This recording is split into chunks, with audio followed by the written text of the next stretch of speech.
kesalahpahaman yang paling umum tentang dinar dan dirham ini adalah anggapan bahwa dinar dan dirham ini adalah mata uang asing. Ya, jangan lupa, sehingga pernah ada satu YouTuber yang membuat satu konten yang menuliskan sejumlah negara-negara yang menggunakan dinar dan dirham, di mana dia merujuk pada koin emas dan koin perak. Sudah barang tentu ini keliru sekali, karena tidak ada satupun negara di dunia ini yang menggunakan dinar emas dan dirham perak sebagai uang yang sah untuk negara tertentu tersebut, ya. Nah, memang banyak negara-negara yang menggunakan nama dinar dan dirham untuk mata uang kertas mereka. Nah, itu karena memang seluruh mata uang yang ada hari ini, kecuali yang baru seperti euro, ini kan tergolong baru, tapi semua mata uang yang berlaku di dunia ini menggunakan nama-nama yang memang aslinya adalah koin emas dan perak, ya. Jadi bahkan rupiah itu adalah koin perak aslinya, rial koin perak, ya, gulden itu koin emas, kemudian dukat, solidus dan sebagainya, ya. Nah, karena itu hari ini ada yang menggunakan dinar seperti Kuwait, atau dirham Maroko, atau dinar Irak, atau bahkan Yugoslavia juga menggunakan nama dinar, ya. Nah, jadi itu adalah keliru. Semua itu adalah hanya nama-nama yang diambil berdasarkan koin emas atau perak yang dulu berlaku. Nah, jadi berkaitan dengan bahwa dinar emas dan dirham perak ini bukan mata uang sesuatu negara, maka nah ini kesalahpahaman yang kedua. Seringkali orang menganggap bahwa kalau gitu penggunaan dinar dan dirham ini melanggar undang-undang mata uang gitu, karena di setiap negara itu ada satu undang-undang yang disebut sebagai legal tender atau undang-undang mata uang, yang maknanya adalah memaksakan hanya satu jenis mata uang tertentu yang berlaku sah di negara tersebut gitu, ya.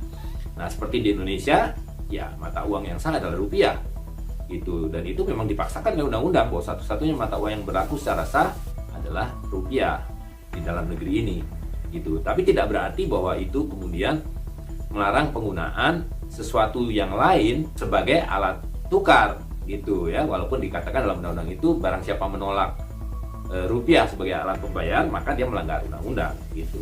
Nah, kesalahpahaman yang ketiga adalah selalu menganggap, karena ini secara umum diajarkan oleh mainstream, ya, bahwa emas itu adalah alat investasi yang terbaik. Nah, ini keliru sekali. Emas sama sekali tidak menghasilkan apa-apa, ya. Kalau Anda menyimpan 100 gram emas, ya selamanya akan tetap 100 gram emas.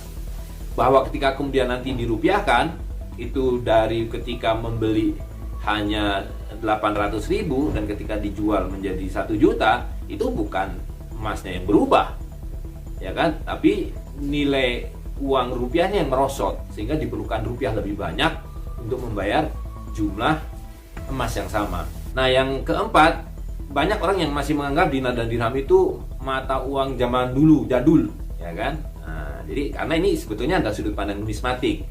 Nah, justru karena memang dulu tadi uang kita itu adalah emas dan perak, apapun namanya gitu. Nah, secara numismatik nilai uang koin dinar dan dirham, emas dan perak itu bahkan melebihi nilai yang berlaku. Itu sudah pasti biasanya, karena nilai numismatik atau kekunoannya itu membuat dia punya nilai lebih karena kelangkaannya, karena keunikannya, ya. Nah, tetapi dinar dan dirham ini sekarang berlaku. Nah, jadi kita bisa mengatakan dinar emas dan dirham perak itu adalah mata uang, alat tukar masa lalu, masa kini, dan masa yang akan datang, ya. Jadi emas dan perak itu universal, tidak mengalami perubahan nilai, tidak termakan oleh zaman gitu. Nah, lalu ada satu lagi yang juga salah paham. Orang selalu menanyakan mengenai sertifikat. Jadi kalau ada dinar dan dirham, yang ditanya sertifikatnya mana? Nah, ini kekeliruan sangat besar, karena kita mesti tahu sertifikat itu apa sih. Nah, orang suka keliru menganggap bahwa sertifikat itu adalah satu jaminan, bukti jaminan. Sama sekali tidak. Dari kertas itu dirobek ya robek. Yang menjadi jaminan adalah emasnya itu sendiri atau peraknya itu sendiri gitu. Nah, jadi sama sekali tidak diperlukan sertifikat ini, karena sertifikat ini adalah bagian dari proses bagaimana kita dikelabui sehingga mempercayai sesuatu yang tidak ada dibandingkan yang real ada. Begitu juga uang kertas ini yang kita pakai hari-hari sekarang ini, itu kan secara kertas kita dibuat percaya bahwa itu punya nilai. Nah, karena itu dalam hal emas dan perak juga kita dikelabui dengan cara begitu. Kesalahpahaman yang lain adalah bahwa emas dan perak ini, koin dinar dan dirham ini berat, dibawa-bawa, repot, ribet. Nah, ini mitos, ya.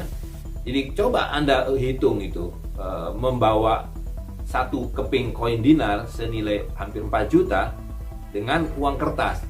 Katakanlah pakai lembaran yang terbesar 100.000, itu berarti ada 40 lembar. Ya, menghandle 40 lembar kertas segepok begini, dipegang satu koin, itu ribet mana? Nah, jadi itu adalah mitos. Tapi selalu dikatakan hanya untuk membuat kita menyimpan emas dan perak itu dan menerima secari kertas dan menggunakan secari kertas ini yang sejatinya adalah nota hutang itu sebagai alat bayar, sebagai mata uang gitu. Nah, jadi ini menjadi bagian dari propaganda ya, bahwa Anda tidak usah pegang emas dan perak, tapi peganglah kertas terbitan kami gitu. Nah, jadi disitulah sekali lagi bahwa emas dan perak itu jauh lebih efisien, lebih bernilai, lebih efektif dibandingkan sistem uang kertas.